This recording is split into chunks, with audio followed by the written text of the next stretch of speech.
Amin, amin. Silakan duduk Bapak Ibu, Shalom. Ya Bapak Ibu, hari ini firman Tuhan kayaknya kok pas gitu ya dengan keadaan hari-hari ini ya, bahwa tema firman Tuhan adalah cinta akan uang itu akan membawa kita pada ketakutan ya, dan kekhawatiran akan kekurangan ya. Jadi orang itu kalau cinta uang ya, dia pasti gampang takut, gampang khawatir ya, karena hatinya itu tertuju kepada uang. Jadi saya mau tanya saudara, jadi orang Kristen itu punya uang banyak boleh nggak? Kalau pendeta punya banyak uang boleh nggak? Boleh ya. Karena banyak yang bilang nggak boleh, pendeta itu harus miskin. Ya kalau pendetanya miskin bagaimana mendoakan jemaatnya, benar nggak saudara? Kayak saya dulu dikejar-kejar debt collector. Bagaimana saya mau doakan jemaat supaya sini saya doakan kamu mengalami terobosan keuangan, padahal saya lagi dikejar. Jadi setan ketawa ngomong, ini pendetanya ini pendeta penjual obat. Ya bisa ngomong tapi tidak menjalankan dan tidak mengalami. Iya Bapak Ibu, cinta akan uang membawa kita itu pada ketakutan. Jadi berarti kalau kita kaya boleh ya? Pendeta kaya boleh ya? Boleh. Iya, tetapi apakah kita memang harus menjadi kaya atau kaya itu menjadi tujuan hidup kita? Tidak. Kita baca bersama yuk, 1 Timotius pasal 6 ayat 7 sampai ayat yang ke-10. 1 Timotius 6 ayat 7 sampai ayat yang ke-10, firman Tuhan di sana berkata demikian. Sebab kita tidak membawa sesuatu ke dalam dunia, dan kita pun tidak dapat membawa apa-apa keluar ya. Ingat waktu kita lahir telanjang, enggak bawa apa-apa. Atau di sini ada yang lahir sudah pakai emas 10 gram? Enggak ada saudara ya, semua lahir tidak bawa apa-apa. Ya, dan ayat yang berikutnya dikatakan asal ada makanan dan pakaian cukuplah. Ekstrim enggak ayat ini? Ekstrim sih ya. Hari ini siapa yang masih ada makanan? Ada pakaian? Ya udah cukup. Artinya apa saudara? Kalau hari ini masih ada makanan, masih ada pakaian, maka kita harus bersyukur. Seringkali orang lupa. Ya, dia nggak bersyukur karena dia mengkhawatirkan hari esok, tahun depan, dikhawatirkan sekarang. Makanya banyak otak jebol hari-hari ini. Kenapa? Tuhan itu kan bilang, ya berikanlah kami pada amin. Tapi kalau doa kita Tuhan beri kami tahun ini bahkan untuk 10 tahun ke depan, nah itu yang bikin kena stroke saudara ya, karena pikirannya terlalu jauh. Asal ada makanan dan pakaian cukup, tidak ada alasan untuk tidak bersyukur ya. Tetapi baca bersama ayat yang berikutnya.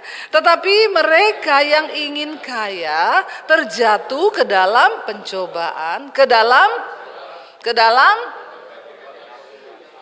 dan yang menenggelamkan, ke dalam keruntuhan dan lalu ayat berikutnya, karena akar segala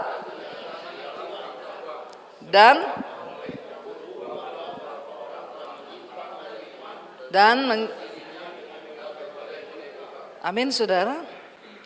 Kaya itu kita harus diberkati Tuhan. Tetapi kalau ingin kaya, nah ini, ingin kayanya ini tidak boleh. Karena berkat itu datangnya dari Tuhan. Tapi kita sekarang dengar, apalagi anak-anak muda ya, lihat motivator ya kan. 3 cara menjadi kaya. Kayaknya kok gampang banget ya. 3 cara menjadi kaya. Ya, lalu ditonton sama ini suguhannya sekarang begini dunia. Ya, mau kaya Bitcoin. Ya, mau kaya. Kayaknya kok orang itu dibawa pengen, padahal Alkitab bilang, coba lihat ayat yang sebelumnya ya. Tetapi mereka yang ingin kaya terjatuh ke dalam apa? Pencobaan, ke dalam jerat, ke dalam berbagai-bagai nafsu yang hampa, yang mencelakakan, yang menenggelamkan manusia ke dalam keruntuhan dan. Jadi kalau Anda ingin kaya, baca dulu ayat ini. Dikatakan orang yang ingin kaya itu jatuh, pertama jatuh dalam pencobaan, yang kedua jatuh dalam jerat, ya, jatuh ke dalam berbagai-bagai nafsu yang hampa, yang mencelakakan, menenggelamkan, meruntuhkan dan Ini paketnya. Kalau ingin kaya. Makanya Yesus berkata, ya kamu jangan mencari apa yang kamu makan, kamu pakai, ya karena itu semua dicari oleh bangsa-bangsa yang tidak mengenal Allah. Fokus pertama kita, carilah dahulu kerajaan Allah dan maka semua akan, amin. Kalau orang tujuannya kaya, itu yang salah. Makanya orang jatuh dalam jerat, dalam berbagai nafsu. Kenapa ada ani-ani? Nah, ini ani-ani ini kepengen kaya, menikmati apartemen, enggak usah beli, ya toh. Ani-ani itu kan no job, no bill, no apalagi, tapi menikmati. Jatuh dalam berbagai-bagai nafsu. Lebih parah lagi, karena banyak ani-ani Kristen dapat dari om mobil mewah, diupload di Instagram, berkat Tuhan, puji Tuhan. Ini terjadi sekarang. Homo-homo dipelihara sama om, ya, tulisannya jalan-jalan ke Eropa, puji Tuhan mengalami berkat Tuhan, padahal berkat om. Ini orang saudara, gara-gara hawa nafsu, pengen kaya, pengen dapat duit, jadi sangat berbahaya. Kita boleh kaya, tapi bukan tujuan hidup kita menjadi kaya. Karena mereka yang ingin kaya itu jatuh dalam berbagai pencobaan, hawa nafsu.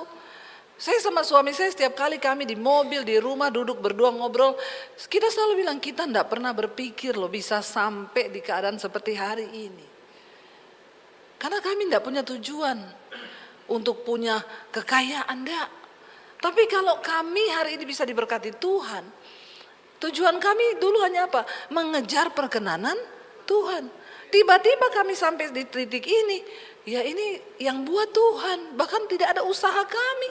Semua karena kasih karunia. Yang bikin YouTube ya banyak tuh.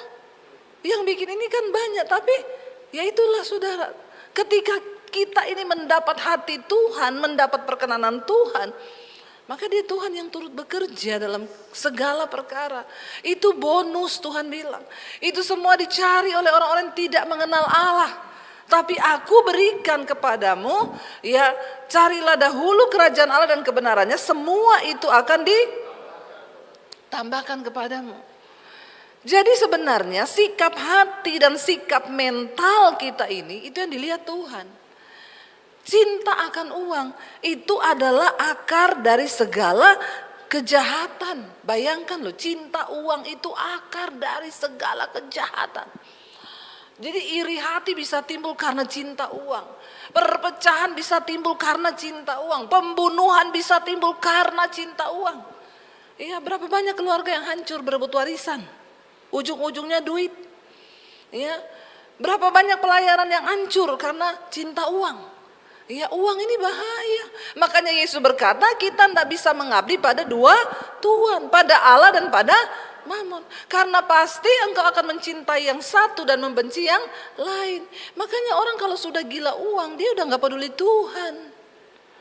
Ya, udah nggak peduli mau berkenan mau tidak, dia korupsi. Ya, dia melakukan segala cara, sudah tidak peduli dengan hukum-hukum Tuhan. Ya, makanya mari kita jaga hati kita ini, jangan sampai kita cinta uang. Kita butuh uang saudara, tapi jangan cintai uang lebih daripada Tuhan. Karena Tuhan pemilik hidup kita. Asal ada makanan dan pakaian cukup. Ya, coba kita kejar perkenanan Tuhan. Orang kalau mengejar perkenanan Tuhan saudara, kamu sebagai sales, kejarlah perkenanan Tuhan, hidup berkenan pada Tuhan. Kamu gak tahu tiba-tiba ada orang, cariin saya rumah dong, ya saya butuh 10 nih. Ada loh berkat-berkat yang kayak gitu yang kita nggak nyangka Tuhan melakukan itu. Tapi ini hanya terjadi bagi orang-orang yang percaya. Sekalipun kau pendeta, kalau nggak percaya nggak terjadi. Sekalipun kau singers, pemain musik, kalau nggak percaya sama firman, tidak akan terjadi. Apalagi jemaat, kalau nggak percaya, ya tidak akan terjadi Bapak Ibu. Makanya saya bilang gini, hari ini ya kemarin diesel naik, beberapa ini naik. Bagaimana kita punya reaksi? Tetap percaya pada firman Tuhan, bersyukur. Kenapa? Dunia berubah, semua berubah, tapi janji Tuhan itu tidak pernah berubah loh. Firman Tuhan itu nggak pernah berubah, tapi hanya bagi orang yang percaya. Kalau tidak percaya sudah, saya bilang tidak usah mengeluh, tidak usah mengutuki bangsa. Kita bersyukur bangsa Indonesia kita telat naiknya, yang lain sudah naik duluan. Kalau kita baru naik sekarang, bersyukur, bilang Tuhan terima kasih, aku percaya saat bensin naik berkatku juga naik. Ya, terjadilah sesuai imanmu saudara. Ya, kita berkatakan janji Tuhan dan ada saja ya cara Tuhan membuka, ada saja cara Tuhan itu mencukupi. Saya ini sudah melihat. Ya, nah, ciri dari orang yang cinta uang, cirinya cuma satu sih. Apa?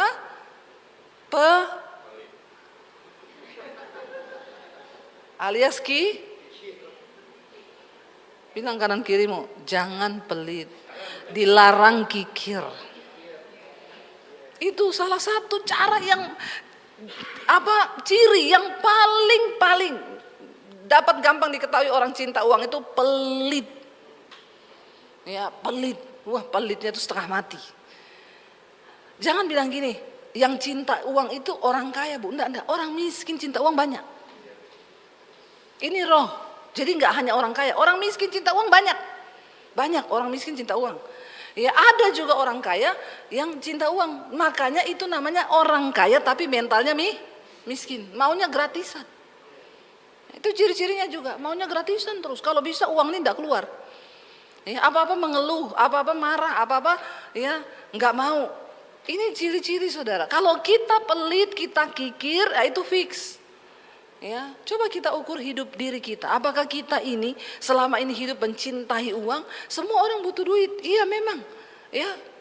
Kita ke toilet juga pakai duit. Tapi jangan sampai uang memperbudak kita. Uang itu menjadi hamba kita. Dan Tuhanlah sumber berkat kita. Ya, kalau Tuhan bilang keluar, keluar. Ya, kalau Tuhan bilang tahan, ya tahan. Itu semua ada di tangan kita. Bagaimana sikap kita terhadap uang itu akan menentukan berkat Tuhan atas hidup kita. Ya, keluar duit susah enggak saudara? Nah itu perlu ada orang buat dirinya saja pelit setengah mati, apalagi buat orang lain. Ya, kalau makan nyarinya gratisan. Enggak gratisan enggak makan dia. Cilaka 12 pas. Ya, hidupmu enggak diberkati. Ada loh orang saya bukan cuma orang miskin, orang kaya banyak juga. Ya, kaya, hartanya itu ratusan miliar saudara. Ya, tapi mintanya gratisan terus. Saya kalau lihat orang-orang kayak gini, aduh gregetan saya. Tapi memang terlihat juga dari hidupnya enggak bahagia. Kaya, duitnya banyak, tiap kali ketemu apa kabar? Duh, sakit kepala. Ada aja yang dia keluhan, kalau enggak sakit kepala, duh sakit ini. Periksa Bu, udah kemarin dari Singapura habis 250 juta. Nah itu, duitnya tuh bocornya gitu-gitu. Aku kemarin habis ini 1 M. Saudara pikir kalau engkau tidak menabur, duit itu lari kemana? Ya sakit-sakitan, ya sial. Makanya hati-hati loh saudara, hati-hati. Ya, saya memberitakan kebenaran dan saya sudah mengalaminya. Makanya saya bisa ngomong. Ya, saya selalu ingat kesaksian saya ini, saya bagiin terus biar walaupun saudara udah pernah dengar, biar merefresh kembali.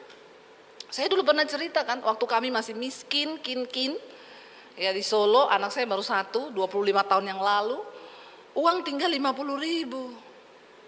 Besok susu anak saya habis. Malam-malam jam 10 ada orang ketok pintu. Orang ketok pintu jam 10 malam, itu emergency. Ya, pasti minta pinjam duit. Ya, saya bilang sama suami, buka saya itu pasti orang butuh banget tuh jam 10 malam kita udah mau tidur. Ya, suami saya buka, penjual soto di samping gereja. Bukan orang Kristen, agama seberang. Dan memang gak pernah pinjem. Jadi suami saya bilang, ada apa Pak? Kalau buka pintu orangnya suka pinjam, tutup lagi aja. Jangan dibuka. Ini lagi, pinjam duit lagi, pasti tutup aja. Nah, itu juga hamba uang itu, cinta uang itu, pinjam terus. Ada orang-orang yang begitu juga. Ya, karena ini nggak pernah pinjam, nggak pernah minta, baru kali ini datang. Ini berarti benar-benar butuh. Kalau orang selalu pinjam duit, minta uang, jangan juga saudara ladeni. Itu cinta uang. Dia jadi tidak berharap sama Tuhan. Ada kan orang-orang begitu? Lalu saudara, suami saya tanya, Pak ada apa ya kok malam-malam? Iya Pak Daniel, maaf banget saya ganggu Bapak malam-malam Pak, baru kali ini anak saya tuh demam tinggi, saya mau bawa dia ke puskesmas 25 tahun lalu. Saya mau pinjam uang ke sini, boleh nggak Pak? 50.000 saja. Dalam hati saya, kenapa nggak separuh ya? Kan duit saya kok dia tahu tinggal 50 gitu ya. Jadi suami saya masuk ke kamar ngomong, saya itu ada bapak penjual soto di gereja, kenapa mau pinjam uang, anaknya demam malam ini. Pinjam berapa? 50.000. Kenapa dia tahu uang kita tinggal 50.000? Ya, suami saya pinter lagi cari aman. Aku terserah kamu loh. Gimana coba kalau dia udah bilang gitu, supaya saya tidak menyalahkan dia besok kalau nggak ada duit. Aku terserah kamu. Kalau kamu bilang kasih ya kasih, kalau enggak. Wah, saya ini yang bergumul. Besok susu anak saya habis, bagaimana ini tinggal 50.000? Ya saya doa saudara. Tuhan tuh bilang, kesusahan sehari cukuplah untuk sehari. Besok ada kesusahannya sendiri. Saya bilang, aduh Tuhan ya, kan enak kalau sudah ada jaga-jaganya kan. Kita enggak usah masuk dalam kesusahan lagi besok. Tapi itulah iman. Ya, tapi ayat ini tidak berlaku kalau saudara baru gajian, terus saudara pergi ke mall, terus saudara belanja habisin gajimu dan saudara bilang kesusahan sehari. Nah, itu agak blok ya. Jangan ya deh ya, bahaya itu, adegan berbahaya ya. Jadi saya bilang sama suami saya, ya udahlah Tuhan bilang kesusahan sehari cukup untuk sehari. Besok anak kita habis susu enggak mati. Masih bisa minum teh, masih bisa minum air nasi itu kan tajin diambil kasih minum bisa. Tapi kalau dia demam loh, kalau nggak dibawa ke puskesmas bisa mati malam itu. Ya udah saya bilang kasih aja, terus bilang tidak usah diganti. Amin. Kalau kamu sudah memberi ke orang, jangan pernah berharap balik. Yang bikin kita berdosa seringkali kita pinjemin uang orang dan kita harapkan gantinya. Udah nggak dapat upah malah bikin berdosa. Makanya saya lihat statusnya orang Kristen malam tahun baru, tahun selalu berganti, tapi utang nggak lunas-lunas sudah bertahun-tahun.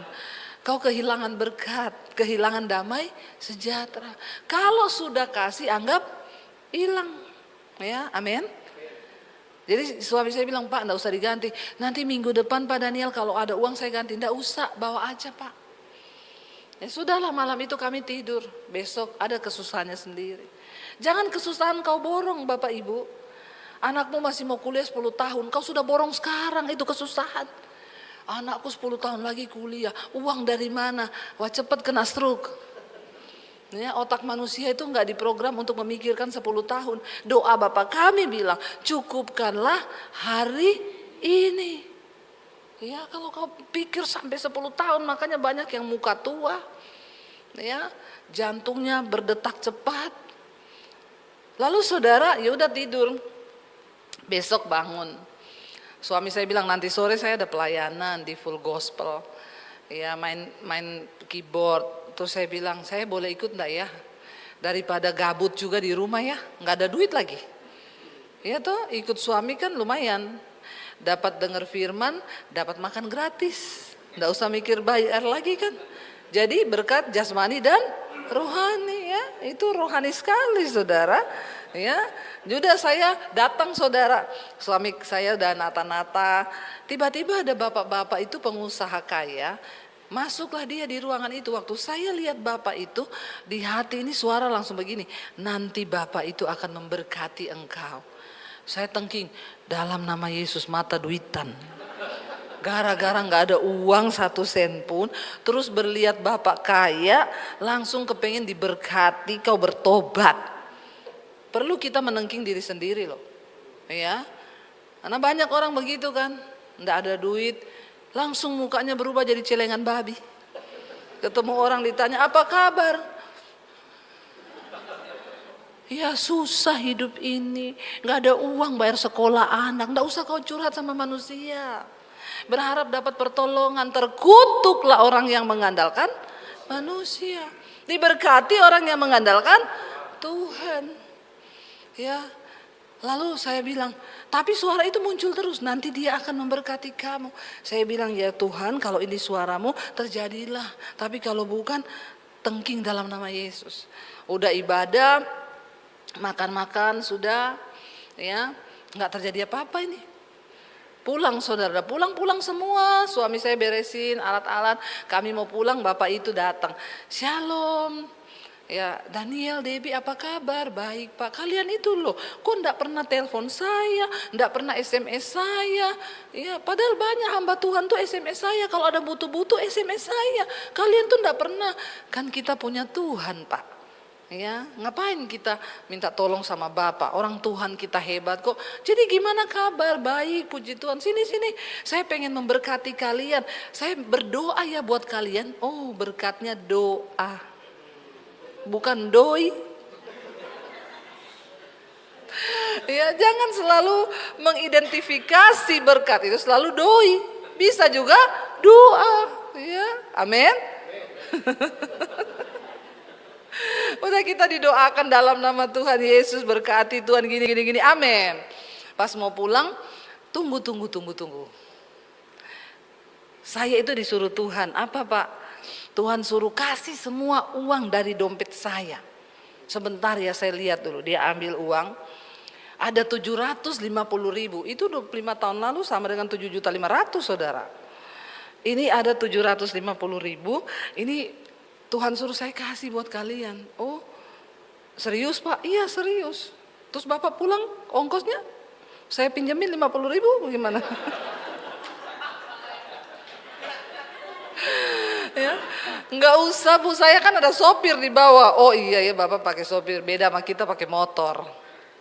Udah, iya ini ya, terima kasih sama Tuhan ya.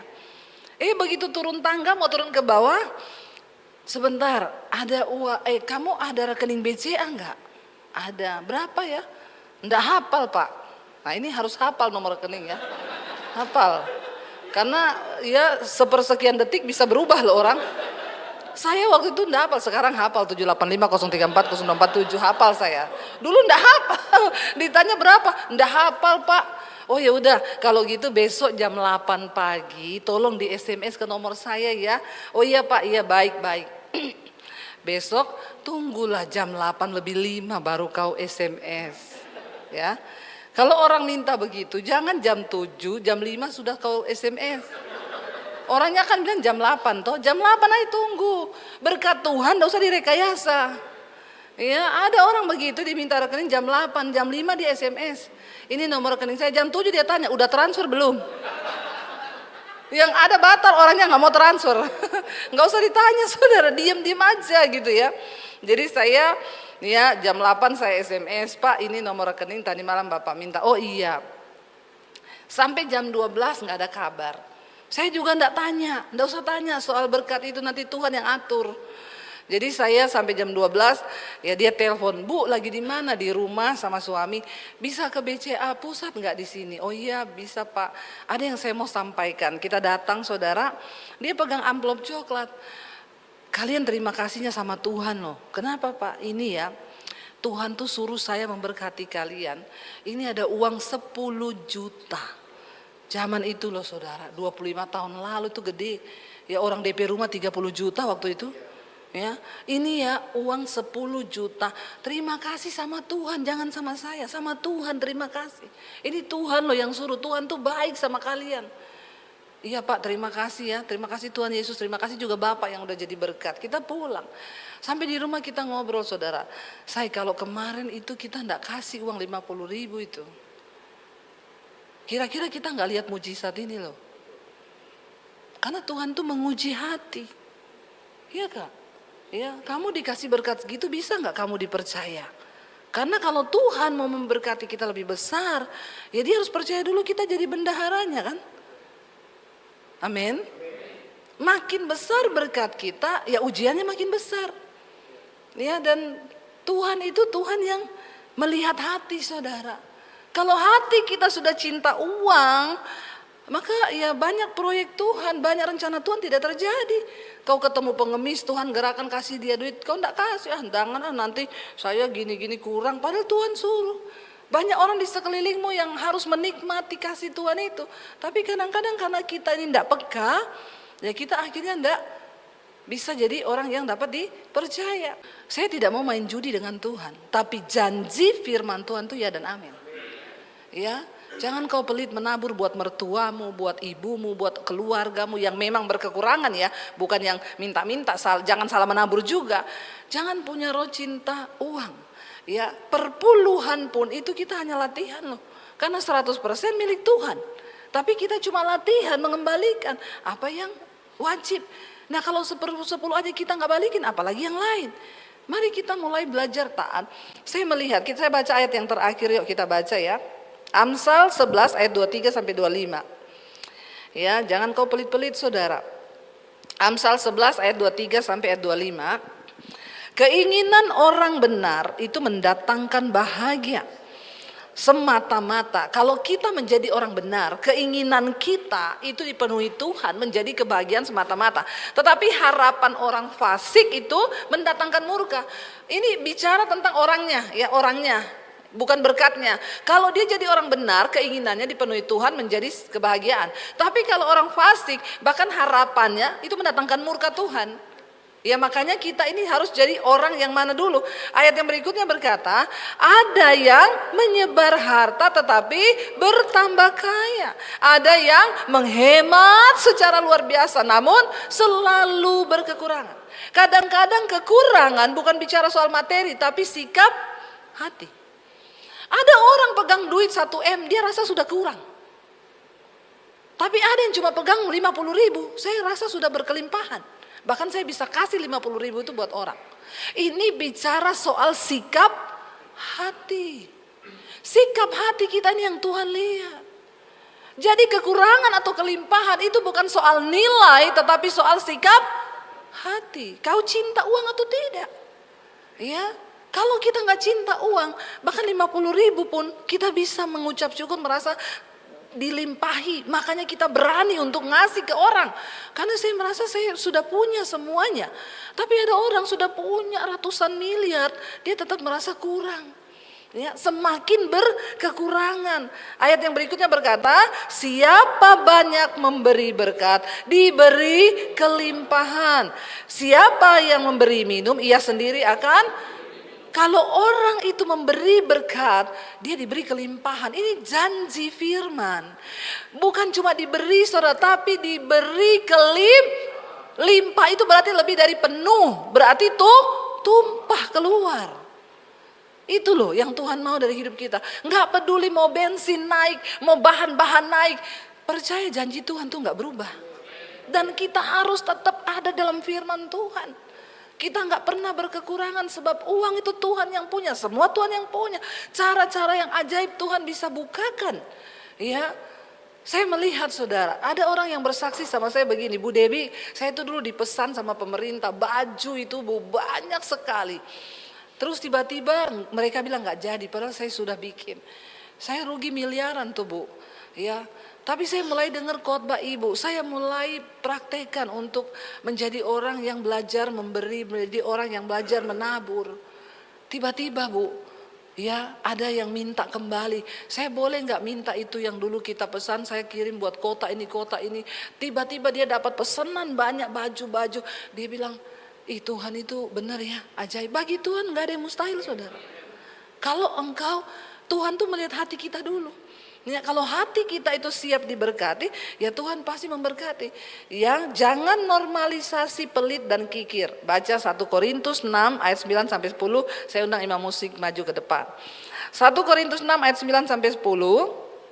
Firman Tuhan berkata di sana, atau tidak tahukah kamu bahwa orang-orang yang tidak adil,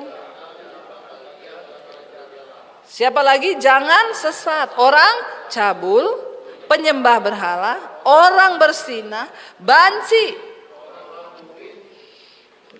pencuri, orang kikir, pemabuk, pemfitnah, dan tidak akan termasuk orang kikir. Bukan cuma orang selingkuh. Bilang kanan kirimu, jangan kikir. Tidak mendapat bagian dalam sorga loh. Ya, serius ini Tuhan ingatkan kita. Ya, karena itu mari kita tetap percaya pada Tuhan, saudara. Kita percaya bahwa Tuhan selalu tunjukkan kasih setianya. Dia menyediakan semua yang kita perlukan. Jangan pernah takut, dunia berubah, firman Tuhan tidak pernah berubah. Mari bangkit berdiri bersama, kita naikkan pujian.